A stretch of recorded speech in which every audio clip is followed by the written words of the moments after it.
In the unforgiving heart of the Dakota Territory, where civilization was just a rumor whispered on the wind, a woman's compassion became the most dangerous commodity of all. This isn't a tale of gunslingers and gold, but of a debt that could only be paid in the currency of a life. It's the story of Elara Vance, a widow armed with little more than a knowledge of herbs and a ghost-filled past, who found a Lakota warrior dying at her doorstep. She chose mercy over fear, nursing the fevered scout back to life. But in the Wild West, no good deed goes unpunished. When that same scout rose to become a powerful chief, he returned not with gratitude, but with a claim that would ignite a war between two worlds, forcing her to stand before his people's sacred council and answer for the life she had saved. The wind that scoured the plains of the Dakota Territory in the autumn of 1876 had a voice. It was a mournful, keening sound that slipped through the sod walls of Elara Vance's lonely cabin, a constant reminder of how small she was, how vast and indifferent the land was. It had been a year since her husband, Captain Thomas Vance, of the 7th Cavalry, had been laid to rest. His body returned from a brutal skirmish that the army had called a victory, and the Lakota had called a massacre. He had left her with this small, defensible homestead, near a creek, a chest full of books on botany, and a silence that was heavier than any stone. Elara was not a typical frontier woman. She had come west not for land or gold, but for the untamed flora. In Boston, she had been a curious mind in a restrictive corset. Out here she was a student of a wilder classroom. Her hands, once destined for needlepoint, were now stained with the juice of yucca root and the dust of crushed sage. She knew which plants could soothe a fever, which could staunch a wound, and which could kill a man as surely as a bullet. This evening the wind's voice was angrier than usual. The sky, a placid blue, only hours before, had bruised to a violent purple-grey. The air grew thick and heavy, charged with an energy that made the hairs on her arms stand on end. A storm was coming, a real prairie gusher. She'd learned to respect them. She barred the heavy oak door, secured the shutters over the 2 small windows, and lit the whale oil lamp, its soft glow, pushing back the encroaching gloom. The cabin was a single room, meticulously organized, her cot in one corner, a small cast-iron stove in another, and shelves lined with drying herbs, glass jars, and her late husband's books. His cavalry saber hung above the cold hearth, a relic of a life that felt a world away. The first crack of thunder was a cannon shot that shook the very earth. Rain followed not in drops, but in solid, wind-driven sheets that hammered the roof. For an hour, the world was a maelstrom of sound and fury. Elara sat on her stool, her hands wrapped around a tin cup of chicory coffee, trying to read a worn copy of Gray's Manual of Botany. But the storm demanded her attention. It was a living thing, a primal beast roaring its dominance over the land. Then through the cacophony came another sound. It was faint, almost lost in the gale, but distinct. A thud, followed by a low groan right outside her door. Her heart leaped into her throat. It couldn't be. No one would be out in this. Perhaps it was a bison or a stray longhorn driven by the storm. She waited, her body rigid, listening. The sound came again, weaker this time, a pained exhalation that was undeniably human. Fear, cold and sharp, pierced through her. The stories from Fort Laramie were fresh in her mind. Tales of Sioux war parties of settlers found dead in their burned-out cabins. Thomas had told her such stories, his voice grim, his eyes hard. They are a different breed, Elara. Not like us. There's no reasoning, only survival. Her hand instinctively went to the hearth, to the cold steel of the saber. It felt heavy, alien. She was a healer, not a fighter. Taking a deep, ragged breath, She moved to the door, her moccasined feet silent on the wood plank floor. "Who's there?" she called out, her voice barely a whisper against the wind. There was no answer but the howl of the storm and another soft, wrenching groan. Hesitation warred with a deeper instinct. She had taken an oath in her heart, if not in a church, to preserve life where she found it. It was the principle that guided her study of plants, the core of her being. To let a person, any person, die on her doorstep felt like a violation of her own soul. With trembling fingers, she lifted the heavy bar from the door. Pushing against the force of the wind, she opened it a crack. The lamplight spilled out onto the muddy ground, illuminating a scene from a nightmare. Sprawled in the mud was a man, a Lakota man.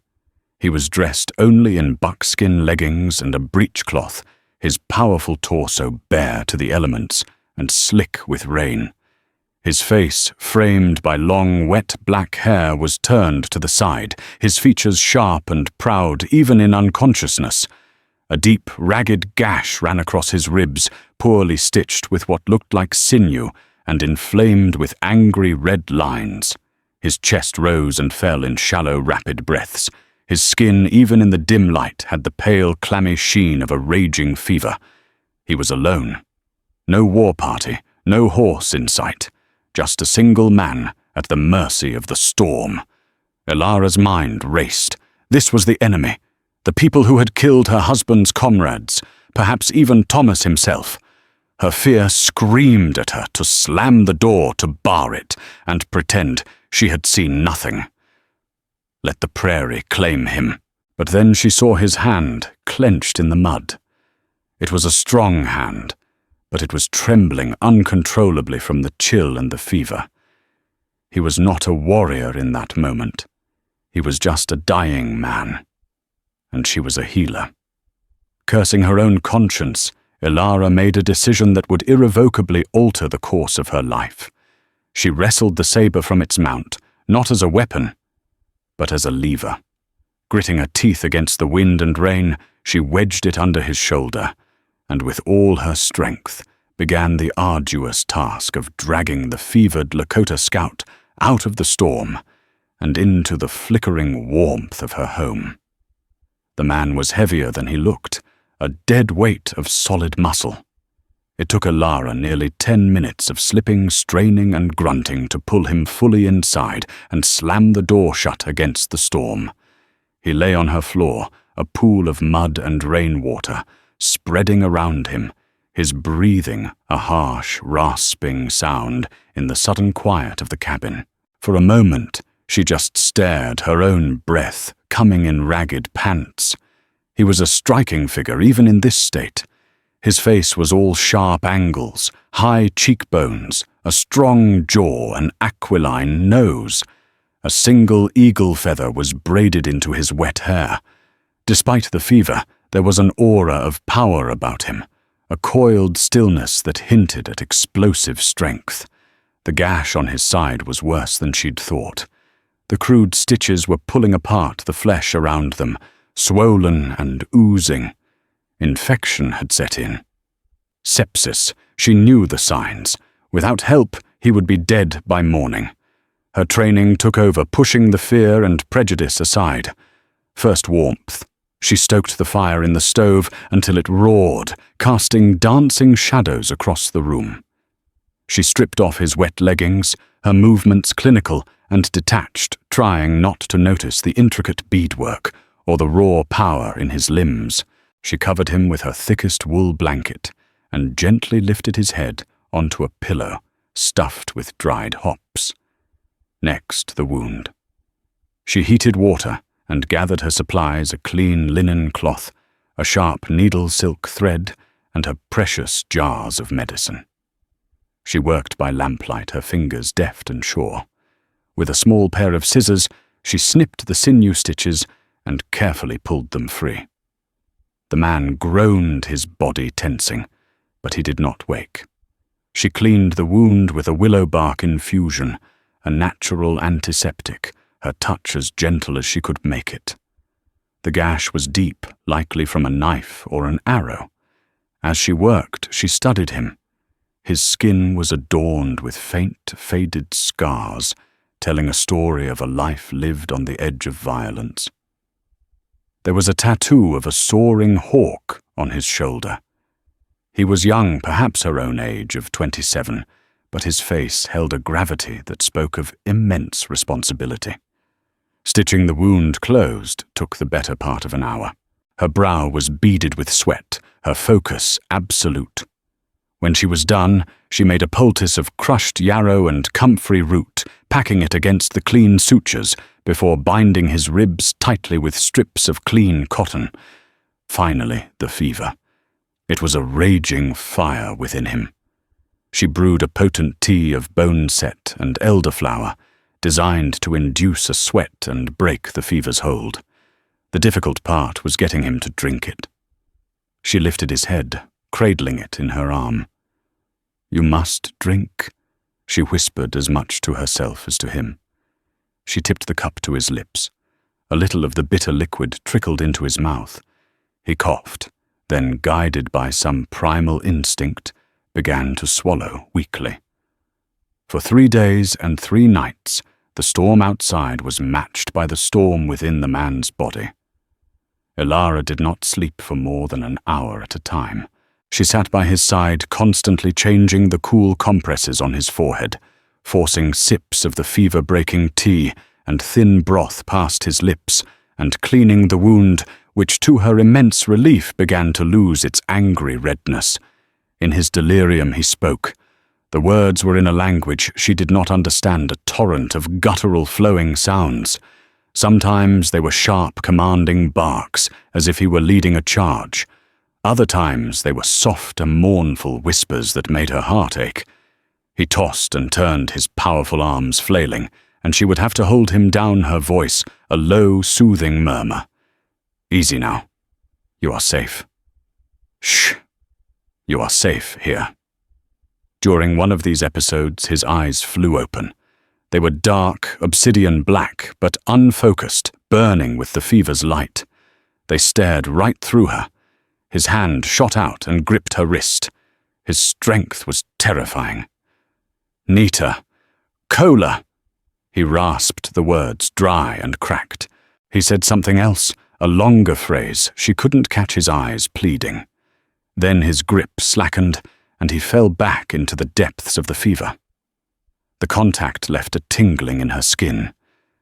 She looked up the word later, in a small anthropological text her husband had owned. Cola. It meant friend. The intimacy of the word spoken in the depths of his delirium unsettled her. On the 4th morning, the storm had passed. A weak, watery sunlight filtered through the window. The cabin was still and silent, save for one sound, the slow, steady rhythm of breathing. Elara slumped in her chair, bleary-eyed from exhaustion, looked over at her patient. He was still. His chest rose and fell in a deep, even cadence. She reached out and placed a hand on his forehead. It was cool. The fever had broken. As if her touch had been a signal, his eyes opened. This time they were clear. They were the eyes of a hawk, sharp, intelligent, and fiercely aware. They took in the cabin, the shelves of herbs, the saber above the hearth, and finally they settled on her. There was no delirium in them now, only a deep, penetrating assessment. He didn't speak. He just watched her, his expression unreadable, a wild thing, cornered but unbowed. Elara's heart hammered against her ribs. The patient was gone. In his place lay the warrior. And she, a lone white woman, was locked in the cabin with him. The silence that descended upon the small cabin was heavier than any storm. It was a silence of questions, of suspicion, of 2 worlds colliding in a space no bigger than a horse stall. The man on her floor didn't move a muscle, save for the slow, deliberate turning of his head, as he absorbed every detail of his surroundings. His gaze, when it returned to Elara, was unnerving. It was not hostile, not yet, but it was intensely analytical, stripping away her intentions and laying bare her soul. Elara stood, her joints stiff from days of vigil, and smoothed the front of her simple calico dress. She would not show fear. She was the mistress of this house. "You are awake," she said, her voice steadier than she felt. "The fever has passed." He gave a slow, almost imperceptible nod. He tried to push himself up, a grunt of pain escaping his lips as his ribs protested.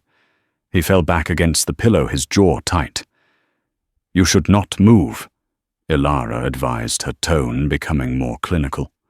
"The wound on your side was badly infected. I have cleaned it and stitched it, but it will take time to heal." He looked down at the clean white bandage wrapped around his torso, then back at her. His eyes narrowed slightly. He spoke for the first time, his voice a low, gravelly rasp from disuse. "Who? Are you?" The English was clear-accented, but precise. It surprised her. "My name is Elara Vance." "Vance?" He repeated the name, a foreign object on his tongue. He pushed himself up again, this time with more determination, managing to sit upright, his back against the wall. The wool blanket pooled around his waist. The firelight played across the hard planes of his chest and shoulders. "This is your land." "It is," she said. He was quiet for a long moment, his gaze drifting to the cavalry saber above the hearth. A flicker of something, recognition, contempt, pain, crossed his face before it was replaced by the same stoic mask. "You are the wife of a soldier." It was not a question. "I am the widow of a soldier," she corrected softly. This new information seemed to settle between them, changing the very air they breathed. He was Lakota. Her husband was cavalry. They were by every law of this land mortal enemies. Yet here he was, alive because of her, and here she was in more danger than she had ever been. He finally looked away from the saber and met her eyes again. The piercing intensity was still there, but it was tempered now with something else. Curiosity. "Why?" he asked, the single word carrying the weight of a dozen questions. "Why did you help me? Why didn't you leave me to die? Why would a soldier's widow save a Lakota?" Elara walked to the stove and ladled some of the warm broth into a bowl. Her back was to him, but she could feel his eyes on her. "You were dying on my doorstep," she said simply, her voice even. "I am a healer. It is what I do. I mend what is broken." She brought the bowl to him. He hesitated, his pride warring with the weakness of his body. Hunger won. He took the bowl, his large hands surprisingly steady, and drank the broth in slow, deliberate swallows. Over the next few days, a strange, unspoken truce formed. He never told her his name, and she never asked. She called him Scout in her own mind. He was a model patient, stoic, quiet, and possessed of a ferocious will to heal. He would watch her for hours as she worked, grinding herbs with her mortar and pestle cataloguing pressed flowers in her books or kneading dough for bread. His silence was not empty. It was observant. One afternoon, she was struggling to reach a jar on the highest shelf. Before she could grab the stool, he was on his feet, the movement swift and silent despite his injury. He took the jar down for her, his arm brushing hers. A jolt like lightning passed between them. He said nothing, simply handed her the jar and returned to his spot by the fire. Another day, he watched as she sketched a prairie rose in her journal, her brow furrowed in concentration. "You see the flower," he said, his voice startling her. "But do you see its spirit? Do you know its story?" She looked up. Its story. The Wazir, the north wind, loved the flower and tried to steal its color. The sun fought the wind to protect it.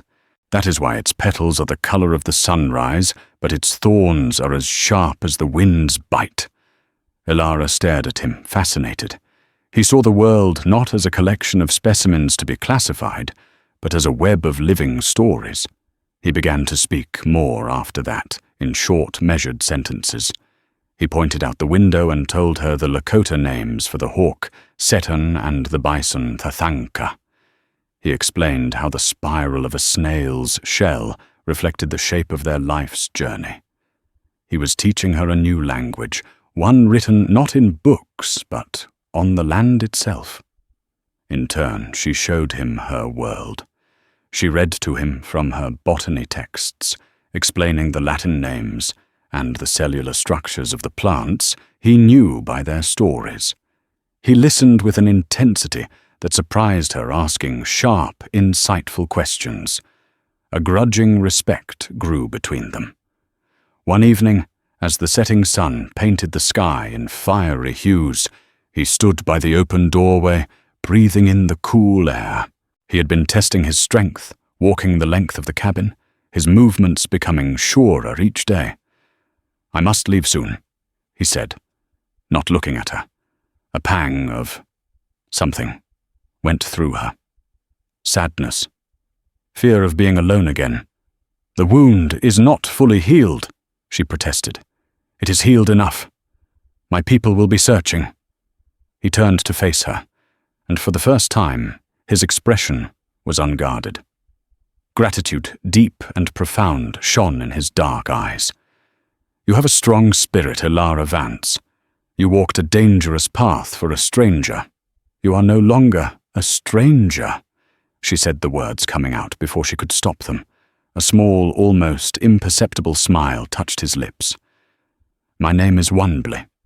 "Wanbli," she repeated softly. "What does it mean?"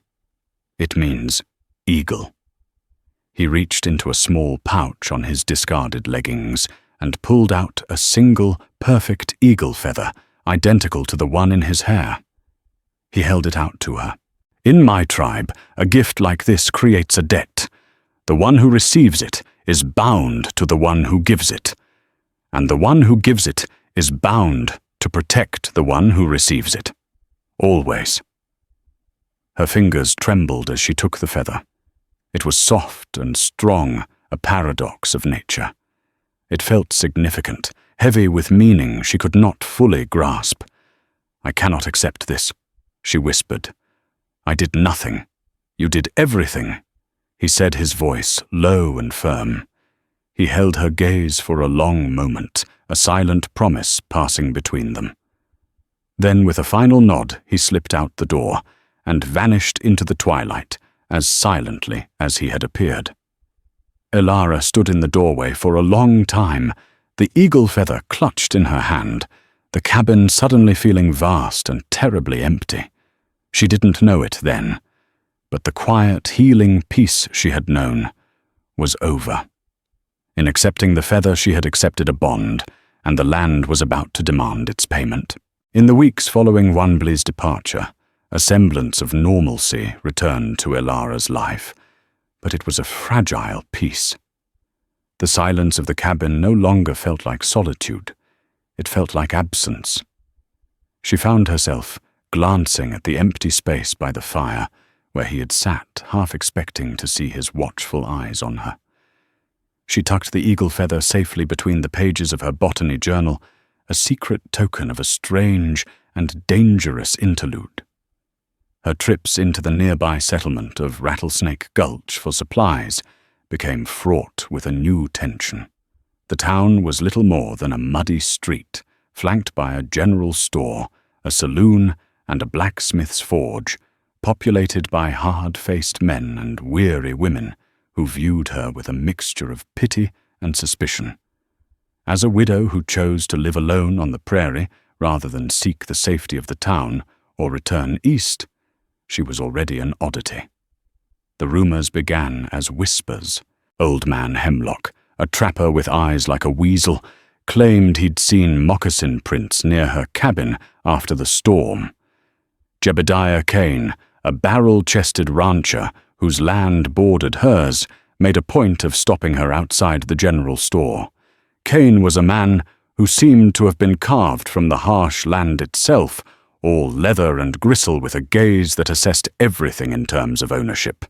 His cross-sea ranch was swallowing up homesteads one by one, and he had made no secret of his desire for Ilara's plot with its year-round creek.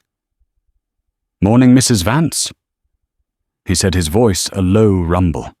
He removed his sweat-stained hat, a gesture that was more possessive than polite. "Heard you had some trouble during that last big blow?" "I managed just fine, Mr. Kane," Ilara replied coolly, clutching her sack of flour. "Funny thing," Kane continued, ignoring her dismissive tone. "Some of my boys were riding fence near your place. Said they heard voices. Strange ones.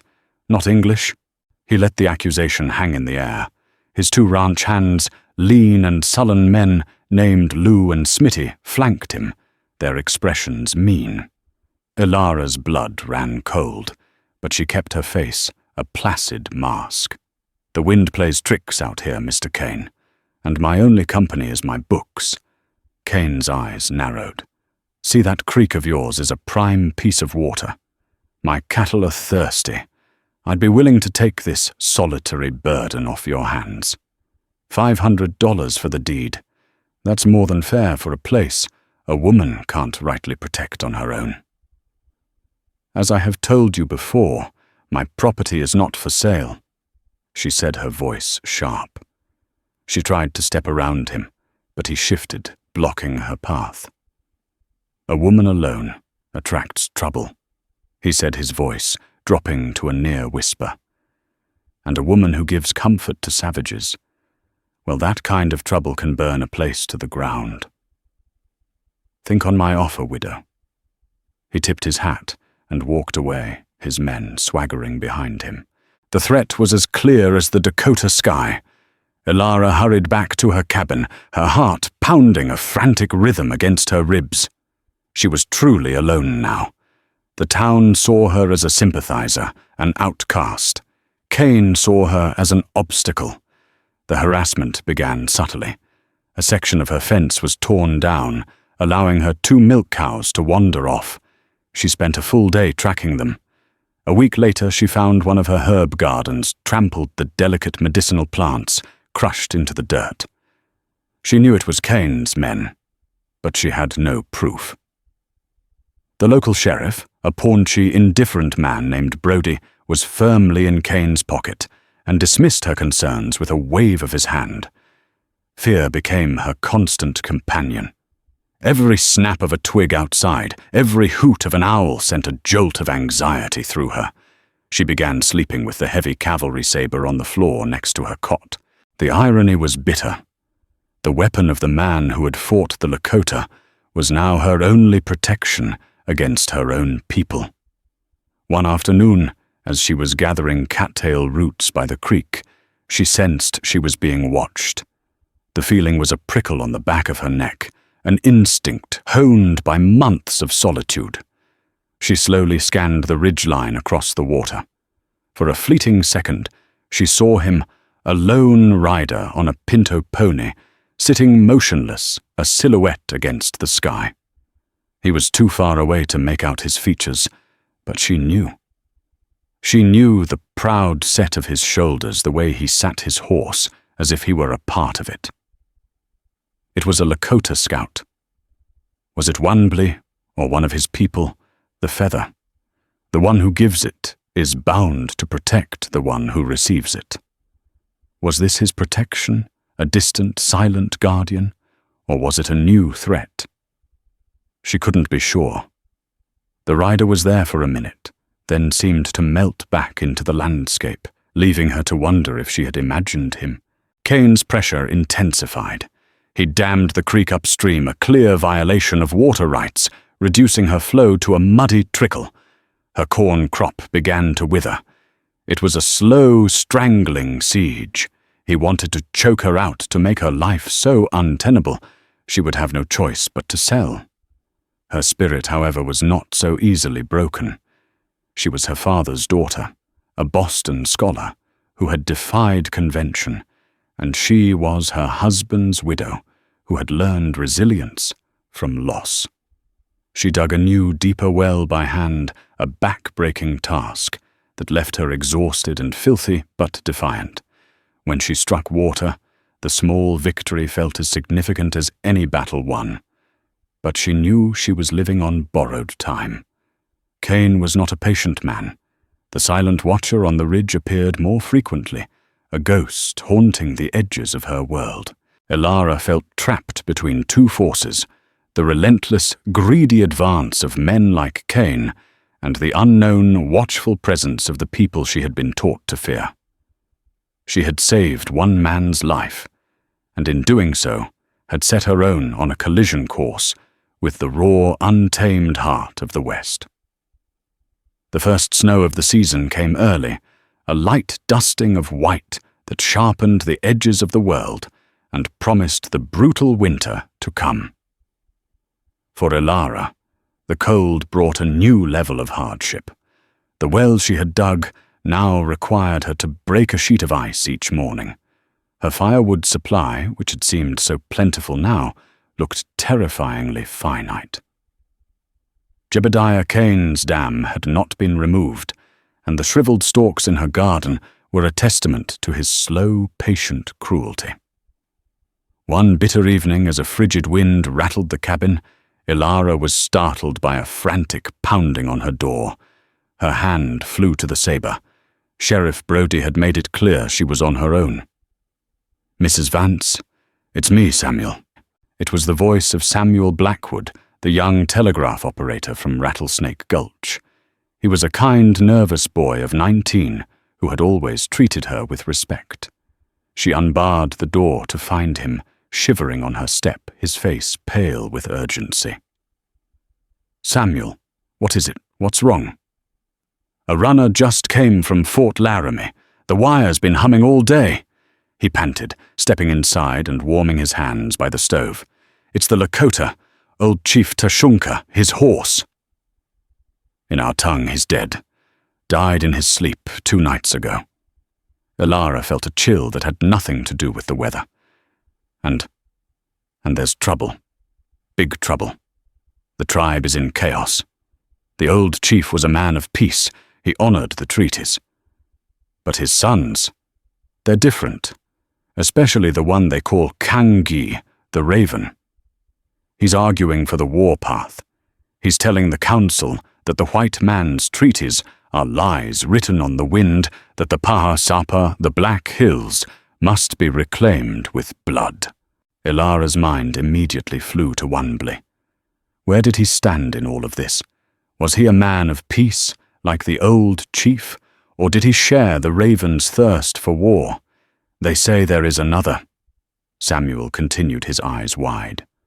A warrior who has been away on a vision quest or some such. He's just returned. They call him Wanbley, the Eagle. He is arguing against Kongi, but the young warriors are fired up. They're listening to the Raven's war drums. The pieces clicked into place. Wanbley was not just a scout. He was a son of the chief, a contender for leadership. The weight of the eagle feather in her journal suddenly felt immense. She had nursed a prince of this wild land back to health, and now he was locked in a struggle for the very soul of his people. Miles away, in a sprawling camp of hide tipis, nestled in a hidden valley of the Pahasapa, the air was thick with smoke and grief. The council fire burned high its flames, reflecting in the grim faces of the Lakota elders and the fierce painted faces of the warriors. Wanbley stood before them, his voice calm but resonant, a stark contrast to the fiery rhetoric of his cousin Kangi. Kangi was a powerful man, his body a canvas of war paint and battle scars, his voice a charismatic roar that stirred the blood. "The spirits are angry," Kangi bellowed, gesturing to the sky. "The great chief Tashunka has been called to the spirit world because his heart was broken by the lies of the Wasichu. They promise peace, while their iron horse screams across our hunting grounds. They promise boundaries, while their gold seekers poison our sacred hills. I say we wash the Pahasapa clean with their blood. We will drive them back to the great water in the east. A roar of approval rose from the younger warriors, their hands gripping spears and war clubs. Then Huanbli spoke. He wore no paint, only the simple buckskins of a hunter. The bandage was gone, but a pale scar marked his ribs, a reminder of his journey. My cousin speaks with the fury of a thunderstorm. Huanbli began his voice, carrying effortlessly through the crowd. But a thunderstorm passes, and what is left flooded rivers and broken trees. It does not make the grass grow. He paused, letting his words sink in. I have walked in the white man's shadow. I have felt their iron and tasted their poison. Their numbers are like the ants of the prairie. For every one we kill, 10 more will come. War will not win us back our lands. It will only empty our tipis of sons and husbands. You speak with a forked tongue, Kangi sneered, stepping forward. The whispers are true. You were gone for many weeks. The scouts say you were found near death and taken in by a Wasachu, Winyan, a white woman, a soldier's widow. Does the poison of her touch make you weak? Has she stolen your Lakota heart? A shocked murmur rippled through the council. All eyes turned to Huanbli. His face remained like stone, but a muscle twitched in his jaw. This was Kongi's trump card, a poisoned dart of accusation meant to shame and disqualify him. To admit it was to admit weakness, a tainting of his spirit. The white woman found me dying, Huanbli said, his voice dangerously low. She did not see a Lakota warrior. She saw a man whose spirit was fading. She used her medicine, a different medicine from ours, but strong, and brought me back from the Shadowlands. She did this knowing my people, and hers are at odds. She acted with a brave heart. A brave heart. Kangi laughed, a harsh, ugly sound. She is a snake. She has enchanted you to speak for her people. We should have left you on the prairie. The tension around the fire was thick enough to cut with a knife. The future of the Lakota nation was balanced on a razor's edge. Huanbli knew that to win this argument, he needed more than words. He needed to prove his strength, his vision, and his unwavering loyalty to his people. The battle for leadership had begun, and the fate of Elara Vance, a lone woman in a sod cabin, was now inextricably tied to its outcome. She had saved his life, but in doing so, she had given his rival the perfect weapon to use against him. The council remained deadlocked for days. Kangi's war drums beat incessantly, a primal rhythm that fueled the anger of the young warriors.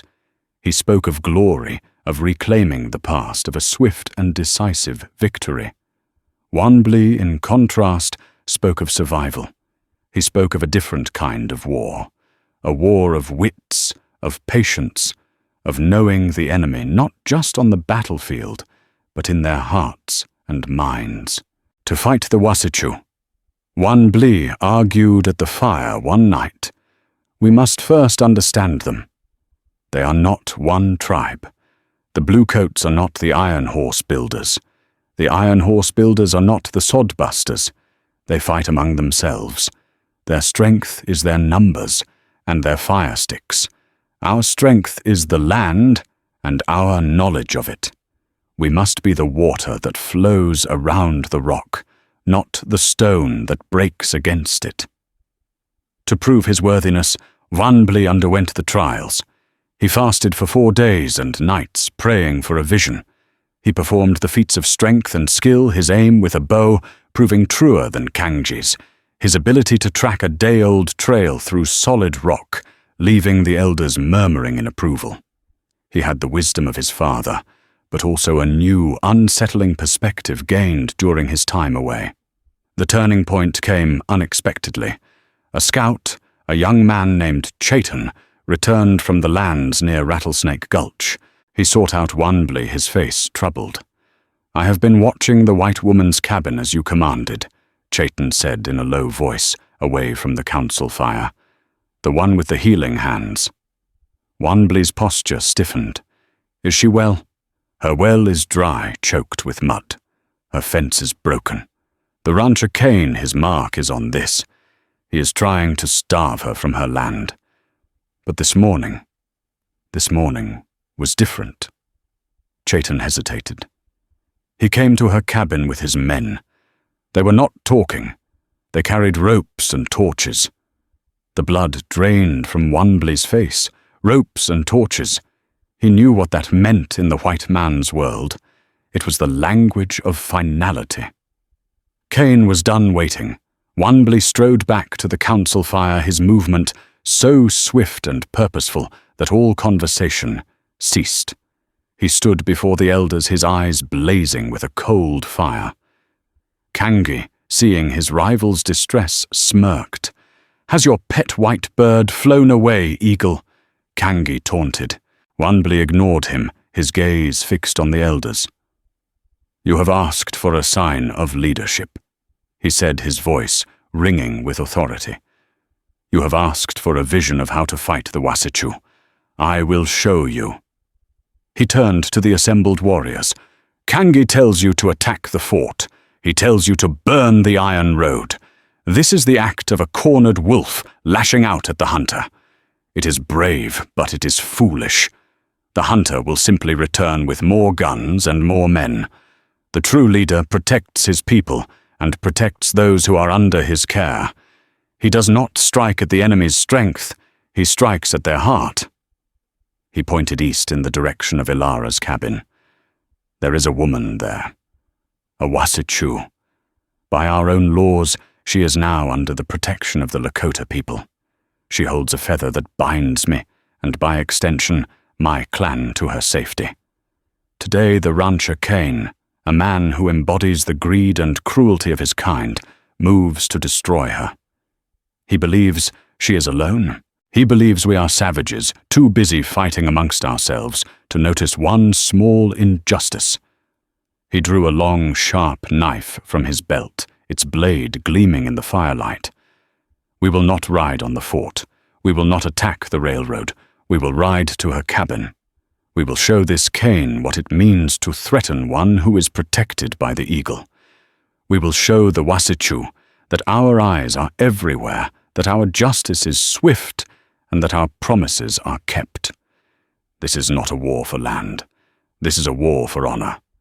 This will be my first act as chief." A profound silence fell over the council. What Wanbli proposed was radical. It was not a raid for horses or weapons. It was a police action, a precise enforcement of a personal debt on behalf of a white woman. It was an act of honor so profound it transcended racial lines. An old elder, Hehaka Sapa, Black Elk, rose slowly to his feet. His face was a road map of wrinkles, and his eyes held the wisdom of 100 winters. He looked at Kangji, then at Wanbli. "The raven screams for blood," the old man said, his voice raspy. "The eagle flies for honor. The Lakota have always followed honor." He looked directly at Wanbli and gave a slow, deliberate nod.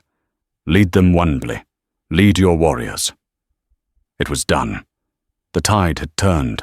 The warriors who had been swayed by Kangi's war cries now saw a different path, a clearer, more focused display of power. Kangi stood frozen, his face a mask of disbelief and fury, as warriors began to move, grabbing their best horses and their weapons, their loyalty shifting before his very eyes. They were not riding to war. They were riding to deliver a chief's justice. Wanbli had won. He had risen not just by proving his strength, but by turning his greatest perceived weakness, his connection to Ilara Vance, into his most defining act of leadership. As he swung onto his powerful war pony, he knew this ride would change everything. He was going to save Ilara, but he was also going to claim the debt she was owed, and in doing so, bind her to him and his people forever. Elara knew it was the end. The morning sun cast long, cold shadows across the prairie as Jebediah Kane and his 2 men, Lou and Smitty, rode up to her cabin. They didn't stop at the fence.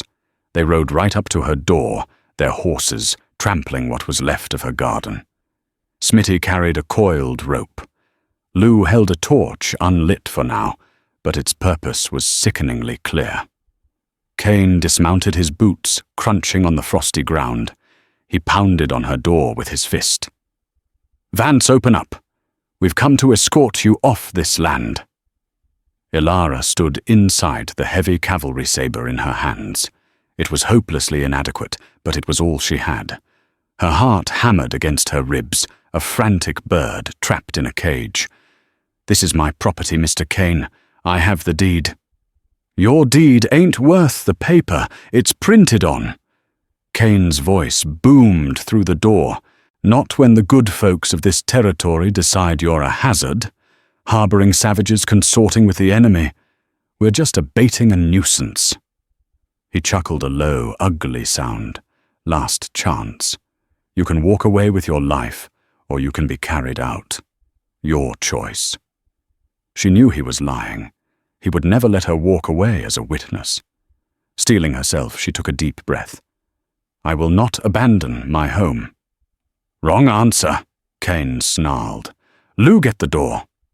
The heavy wood shuddered as Lou's shoulder slammed against it. It held. The second slam splintered the frame.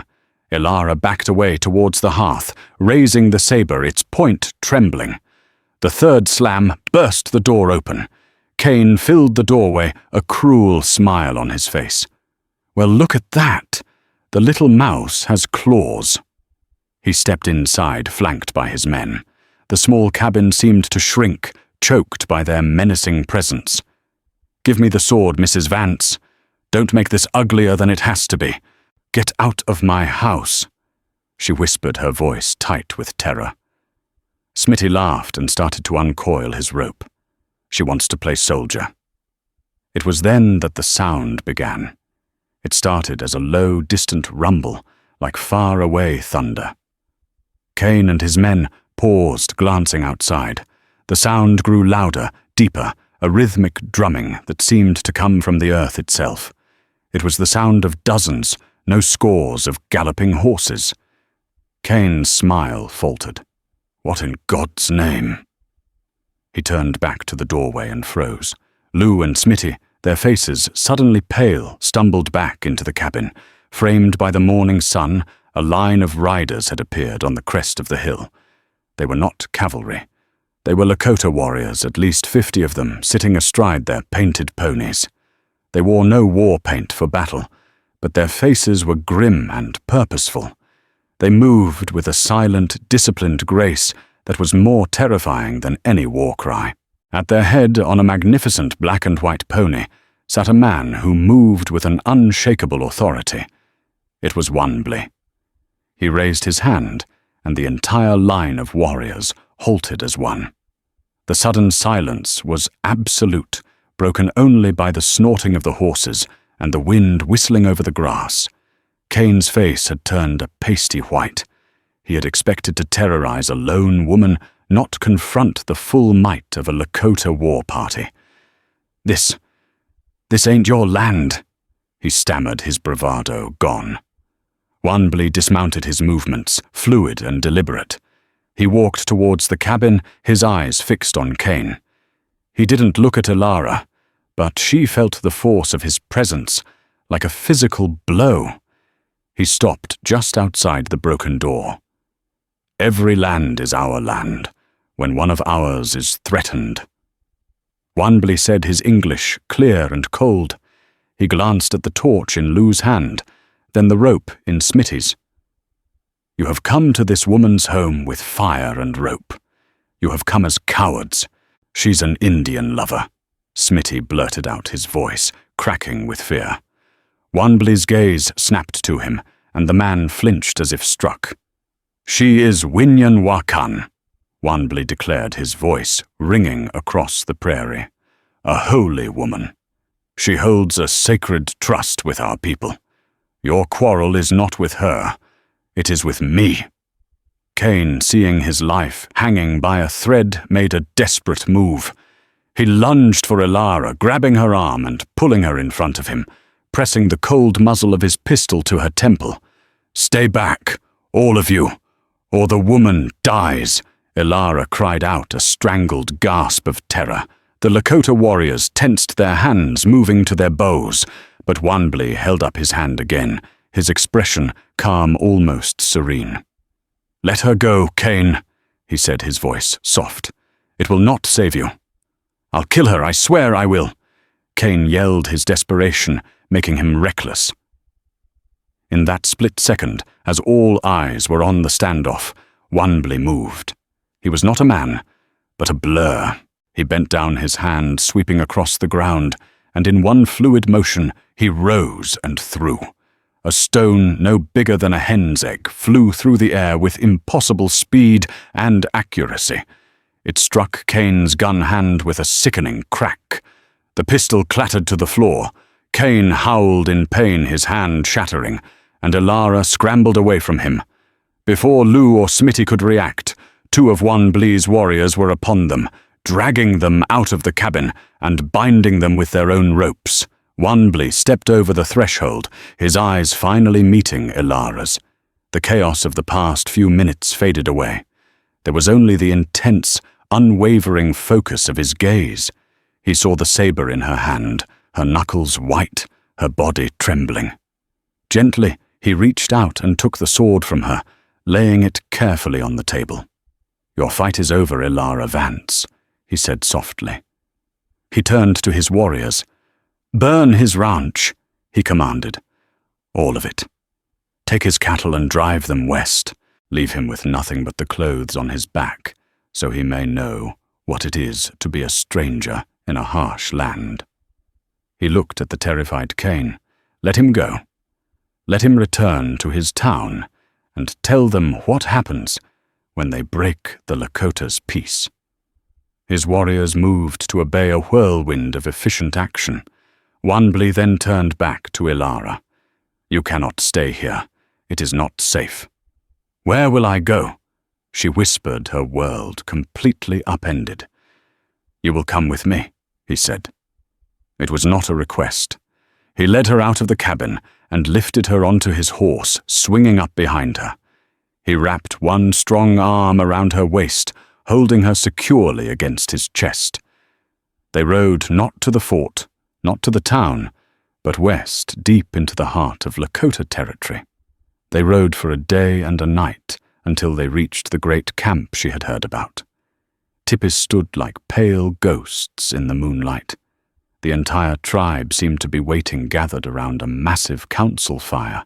Wanbley dismounted and lifted her down. He led her into the center of the circle, into the light of the fire, before the watchful eyes of the elders and hundreds of his people. This was not a rescue. It was a ceremony. He stood before the council with Elara by his side. "I have returned," he declared, his voice echoing through the valley. "I have fulfilled my promise. The debt is paid." Hehakasapa, the old elder, nodded. "The woman is safe. Your honor is satisfied." "No," Wanbley said, his voice dropping but losing none of its power. "The debt is not paid. It has only just begun." He turned to Elara, and for the first time she saw not a chief or a warrior, but the man she had nursed back from the brink of death. His eyes held a universe of emotion. "When I lay in your cabin burning with the fever, you gave me your medicine. But you also gave me a vision. I saw a future where my people didn't die by the white man's sword, but were lost to his world. You showed me that their knowledge can be a weapon and a shield." He turned back to the council. "I do not bring this woman to my teepee as a prize. I do not claim her as a spoil of a raid. I claim her before this council as my wife, as the other half of my heart. But I also claim her as a bridge, She will teach us the ways of the Wasichu that we must know to survive, their tongue, their medicine, their laws. And we will teach her the ways of the people, the ways of the land. She is no longer Ilara Vance, the soldier's widow. She is Wanbli Winyan, the eagle's woman, and her voice will have a place in this council. Her wisdom will help protect us. This is my claim. A stunned silence fell over the tribe. He had claimed her not as property, but as a partner, a counselor, a strategic asset for the survival of their nation. He had elevated her, a white woman, to a position of honor among them.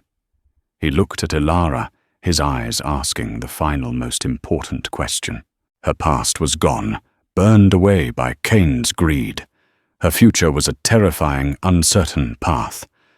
But looking into Wanbli's eyes, she saw not a savage, not an enemy, but a leader of incredible vision and a man of profound honor. A man who had risked everything for her. In the heart of the Dakota wild, surrounded by the people she had been taught to fear, Ilara Vance found the one thing she thought she had lost forever, a home. She met the gaze of the new chief, and in a clear, steady voice that carried across the council fire, she gave her answer. I accept this claim. And so the story of Ilara Vance and Chief Wanbli was etched into the history of the plains, a testament to a bond forged in fever and sealed by fire. Theirs was not an easy path. It was a life lived on the knife's edge between two warring cultures, a constant struggle for understanding in a world that only understood conflict. But their story reminds us that even in the most brutal of times, courage is not always found in the thunder of a gun, but in the quiet, resolute act of compassion. It shows us that a single choice, a single moment of mercy, can change the fate of not just two people, but two nations. If this story of honor survival and the untamed heart of the West moved you, please take a moment to hit that like button. Share it with someone who loves a story that goes beyond the myth and into the soul of the frontier. And most importantly, subscribe to our channel for more tales from the annals of history that deserve to be remembered.